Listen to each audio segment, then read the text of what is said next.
Hello and welcome to your astrological vibrations for Sunday, October 30th, 2022 by Gaia Blooming. I am Mimi and our energy mantra for today is I lean into my emotional depth and flow. And today we have Mars going retrograde. So the last time Mars was retrograde it went retrograde in September of 2020. So here we come, our next retrograde. It was in Aries that time. We have it in Gemini. Beginning today, apparently it begins at 6:26 a.m. Pacific time. And Mars retrogrades are pretty interesting. There's definitely a few layers to it, but the overall energy that I'm feeling is like, here we are in the midst of our eclipse season, in the midst of the eclipse corridor. We just had Mercury move into Scorpio. We have a lot of water. We just had Jupiter retrograde back into Pisces. And it really feels like this retrograde in part is a pullback from thinking. Gemini can represent the mind, a very active mind, thinking and reacting to the thinking, Mars being that reactive piece, and instead leaning into the emotional waters to really tune into what's going on there.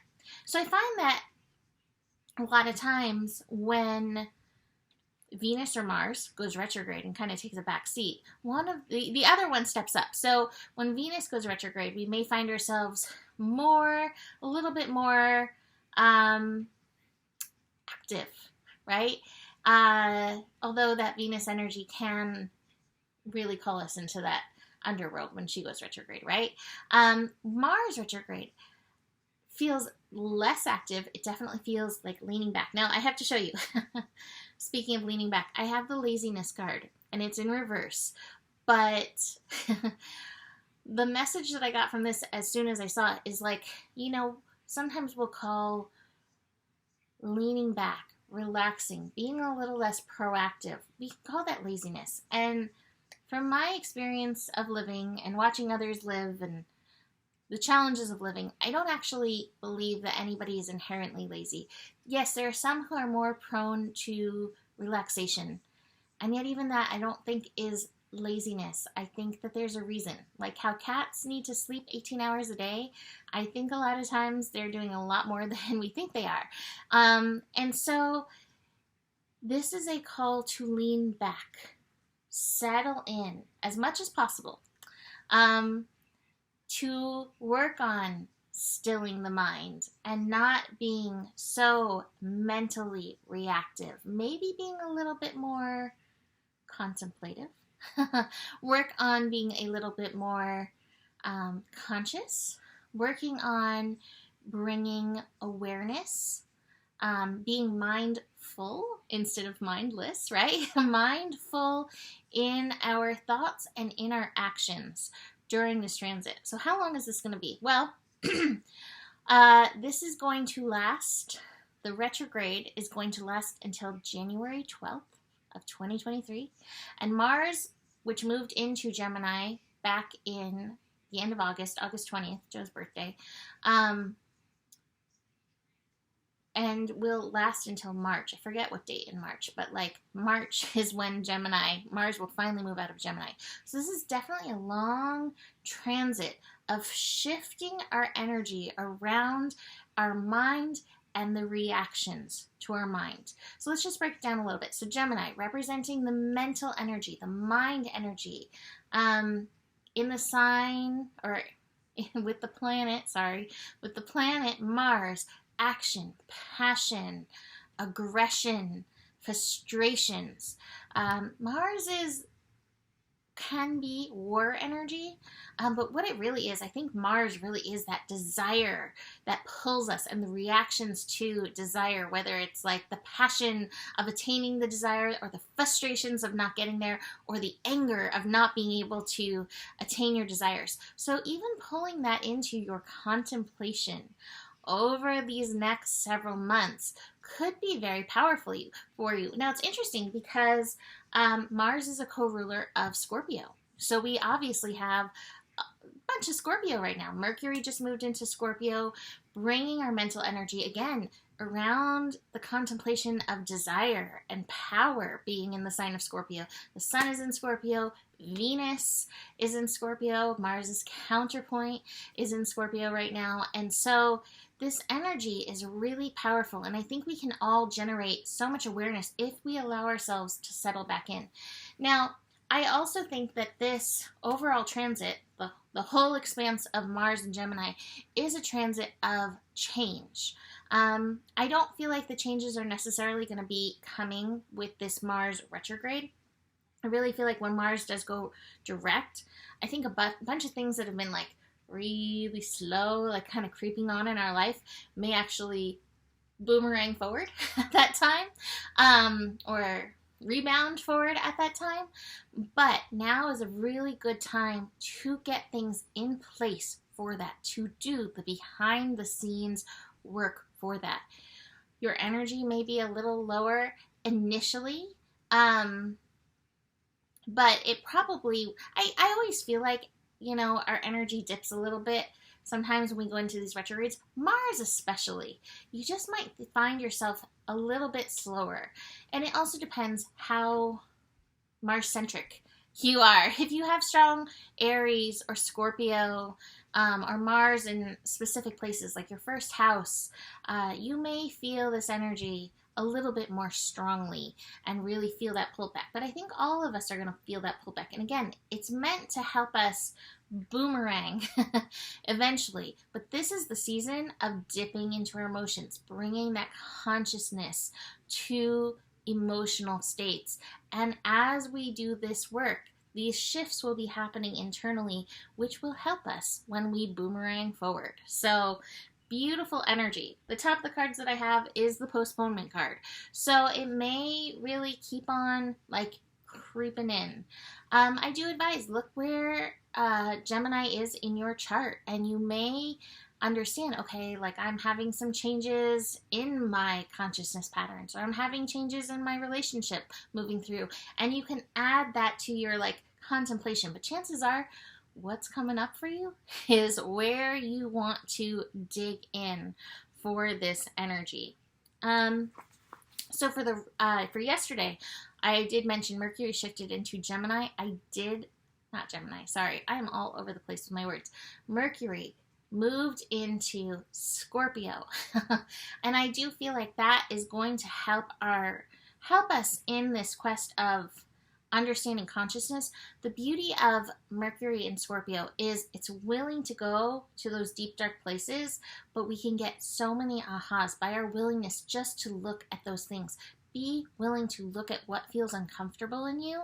Recognize you got all this support right now with Mercury, the Sun, and Venus hanging out in Scorpio. And then remember the lesson of balance that we learned in Libra. Know when you need to rebalance and come up for air and breathe. And know that as we move towards Sagittarius energy, thank you, Alexa. Hey, Alexa, stop.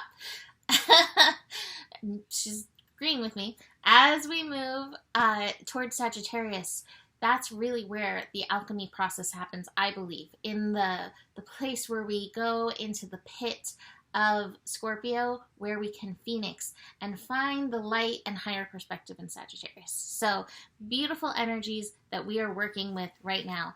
And above all, even with Mars in Gemini, staying curious. That was, well, we had the North Node in Gemini. That was the last thing I said. If you've been watching me a long time, you remember I used to say, stay curious at the end of every scope. Right now we're saying, remember your values. But right now is a really good time to be curious about yourself, your emotions, your thoughts, your awarenesses, what piques your interest, what doesn't pique your interest.